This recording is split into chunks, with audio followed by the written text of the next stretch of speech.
kanyang anak na si Jessie na ang gusto nga lang naman daw po niyang malaman ay ang katotohanan kung ano nga ba talaga si Jessie, kung siya ba ay lalaki o bakla. At narinig naman po natin ang naging pag-amin ni Jessie. Pero gaano katotoo, April, na una pa lang ayaw mo na si Hindi Jessie totoo yun. para kay Venus? Hindi totoo yun na ayaw ko sa kanya. Ang gusto ko lang, seryoso siya sa kapatid ko. Kasi, okay naman yung pag-uusap namin nung una pa lang na bago pa lang sila ni Venus. So nung nakita mo nung gabi na yon na naghahalikan sila, sinabi mo ba kagad kay Venus, sa kapatid mo? Hindi. Bakit? Tinapos ko lang yung yung ginagawa nila. Umalis ako, lumabas ako, dumiretso ako kala Mama Jo. Kasi hindi ko pa nababati si Mama Jo ng Happy New Year. Okay. So pumunta ako sa kanila. Chika-chika lang ng konti, tsaka ako sinabi. Nagalitan si Clyde at tsaka si Jessie. Na si Jessie confirm na bading. Yung bang unang pagkakataon na nag-inuman kayo as a group? Hindi. So maraming beses na kayo Maraming nag-iinuman? beses. Ito ba ang unang beses na medyo may nakita kang kakaiba sa First kanila? time talaga. Ah. Hindi kaya epekto lang ng alak? Hindi. Bakit ang sinasabi mo na iba ang pagkakakwento ni April? Iba nga po eh, kasi sabi na ipagalikan nga daw po doon sa sinasabi kay Clyde. Oo. May pagalikan daw po ako. Hindi naman talaga totoo na ipagalikan kasi nabubulungan kami, nagtitrip kami noon eh. Naturo Ay, yung tenga mo pagkainuman. pala nasa nguso na ngayon. Muso? Oo. Grabe ang muso nasa tenga. Oh, yung tenga mo nasa nguso na ngayon. Kulit mo Kasi nun. nagbubulungan kayo eh. Ayos naman o ganyan. Ganun pala yun. Oo nga, baka pareho kasi kayong nakainom. So baka duling-duling na ang mga nakikita nyo. Eh bakit pa po ako nakapunta kala Mama Jo kung lasing na ako? Tsaka nakatulog ako noon alas 6. So ano ang motibo mo, April, bakit sinabi mo kay Mama Jo? Concern po ako eh. Concern ka para kanino? Sa kapatid ko, tsaka kay Mama Jo. Pero nung nakita mo nung gabing yon, bakit hindi mo na lang muna naisipan, April, na kausapin yung taong concern, which is si Jessie? Kung talagang concern ka sa kanya, sa kapatid niya, at saka sa mama niya. Kasi paano kung naging mali ang mga bagay-bagay, edi nakasakit ka na ng damdamin ng ibang tao. Kasi kaharap niya ako, dapat hindi niya na ginawa yun. Hindi ko na sana nakita, hindi ko na sana kailangan magsalita sa mama niya tsaka sa kapatid ko.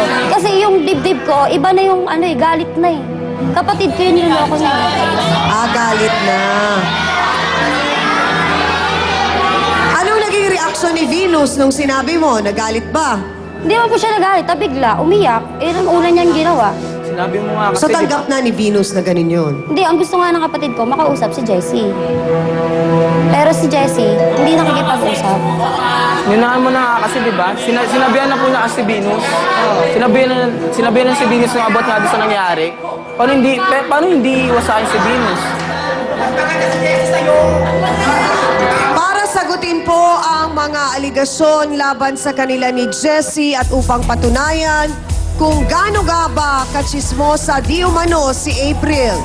Narito po ang sinasabing lalaking nung gabing yun ay nakahalikan ni Jessie at hinihimas-himas pa daw sa hita. At kasama rin po niya ang kapatid niyang galit sa naging pagkalat ng kwento na ginawa po ni April. Narito po si Clyde at si Chuck Abella. Pasok!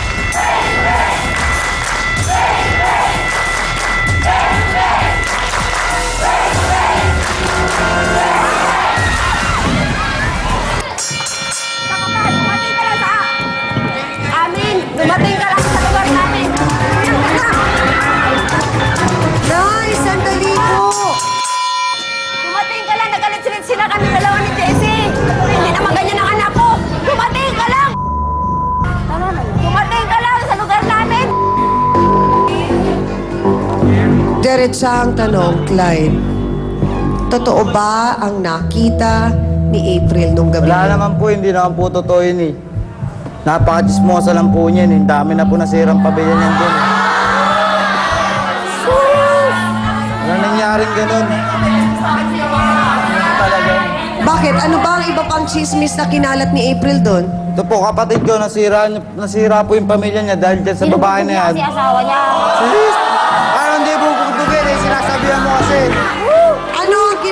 chismis sa'yo, Chuck? Pinagkakalat niya po kasi na nagdadala daw po ako ng babae sa amin kahit di po totoo. Eh, kanina ko pinagkalat. So, syempre, sa mga kachismisan mo. Kasi baka sismis ako doon. Syempre, sa tindahan, sa mga tindahan mo, pupunta ka agad sa tumaga. Ano sa kasi, O, so anong nangyari sa inyo ng asawa mo, Chuck? nagkahiwalay po kami. Pati po yung anak ko, nasa kanya rin po. Binugbog mo kasi, kaya kayo... Kaya kami nagkasaitan dahil sa ginawa mo. Eh, kasi ba't Dahil sa kachismisan mo. Hindi naman susulay away dito, hindi dahil sa'yo eh. Tingnan mo ngayon, nasira ka ng pamilya. Kaya naman umamin na ito eh. Kung di mo naman dapat sabihin eh, marunong man siya umamin sa tamang panahon eh. Gusto kong malaman, Clyde, totoo ba na may relasyon kayo ni Jessie? Opo. Nay! Bakit kailangan po ninyong saktan? Nakakainis kasi hindi sana kami magkaganito ng anak ko kundi dumating yung mga yan eh. Chismis niya ng mali oh. Totoo po na may relasyon po kami, pero hindi po totoo yung mga sinasabi niya ng galikan. Marami ka na nasirang pamilya, Peng. Tama na yung ginagawa mo. Ano, masaya ka na ganito. Masaya ka na ganito. Ano palagay sa akin, bulag? Sana kung nakita mo yun, hindi ka na nakialam eh. Hindi pa nga totoo yung nakikita mo eh. Nakialam ka na, diba? So, hindi totoo yung nakita ni April nung gabi na yon na kayo ay naghahalikan? Hindi po talaga. Siyempre, ginawa nyo, kayo Bawal mag-89 ang mo. story yan eh. Kasama po kami sa isang inuman. Sana kung totoo yun, ako bilang bakla, pagmamalaki ko yun, nahalikan ko siya, di ba? Kung laki yan eh. Ayaw mo nga namin bakla ka, paano may pagmamalaki? Makontento ka sa buhay na kung ano meron ka, huwag naninira ka ng buhay na may buhay. Hindi ko kasi sinisira, Jess. Sira na nga, di ba? Hindi pa sinisira. Hindi ka kasi umuwi. Kamusta ang reaksyon, Hans, ng ating mga kasausawan sa puti sa nangyayaring parang ang sinasabi naman ni April ay concern lang siya at hindi siya nanghihimasok? Dun kay April, hindi kaya may gusto ka o may lihim na pagtingin ka kay Jessie? At hindi mo natanggap na ganun nga yung nangyayari. Ba't ako magkakagusto dyan? Tsura niya. Gwapo-gwapo na asawa ko pagpapalit ko. Asawa ka na, naninira ka pa. Ikaw, sirahin ko yung buhay nyo. Hindi mo ba naisip, April, na parang ang nangyari, parang nakagatong ka kasi? Hindi po kasi ako pwede manahimik. Kapatid ko yung sinagasaan niya. Sapat po bang dahilan, Attorney Acosta, ang sinasabi ni April na hindi daw siya pwedeng manahimik kasi ang nasa gasaan ay ang kanyang kapatid? May nalabag po ba si April dito sa kanyang ginawang parang lumalabas ay panghihimasok sa may buhay ng may buhay? Merong damages na pwedeng ipataw sa'yo ang hukuman kung masyado kang pakialamera sa privacy ng iyong kapwa. Dahil nakapagdudulot yan ng away, ng gulo pag masyado kang pakialamera. Eh ano, kung merong sexual identity crisis sa ating kapwa, karapatan nila yung choice nila yun eh. Hindi natin dapat i-humiliate sila. Naintindihan naman natin, Attorney Acosta, itong nagiging reaksyon ni Aling Josie. Pero alam naman natin na hindi tama na saktan niya at sugurin si Clyde. Inconsistent siya eh. Apo. Sabi niya, tatanggapin niya, kung aaminin ng anak niya, maunawaan niya, pero bakit nananadyak po kayo? Hindi naman kayo kabayo. Yun nga po yun, at wala po tayong karapatan na saktan ang ating kapwa-tao liban sa self-defense. Dahil sa puntong yan, meron din po kayong pananagutan. Marami pong salamat, Attorney Acosta. Isang bagay yan na natutunan ko rin, April, na hindi sa lahat ng pagkakataon, sa bawat gera na pinupuntahan, ang sagot kagad ay ang lumabang ka, magpaka-emosyonal.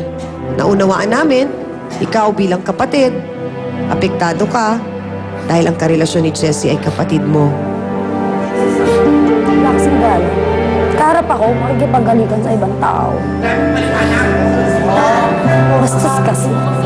Sa kabila po ng mga pinagdaraanan na ito ni Jessie, may isang tao pong handa siyang mahalin, maging sino pa siya. Narito po ang kanina pang binabanggit na kapatid po ni April na siyang girlfriend naman ni Jessie ng 2 taon.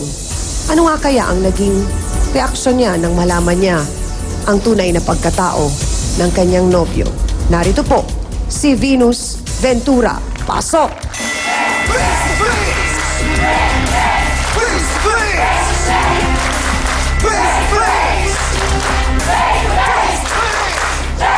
Narinig mo ba, Venus, ang lahat ng sinabi ni Jessie? Opo.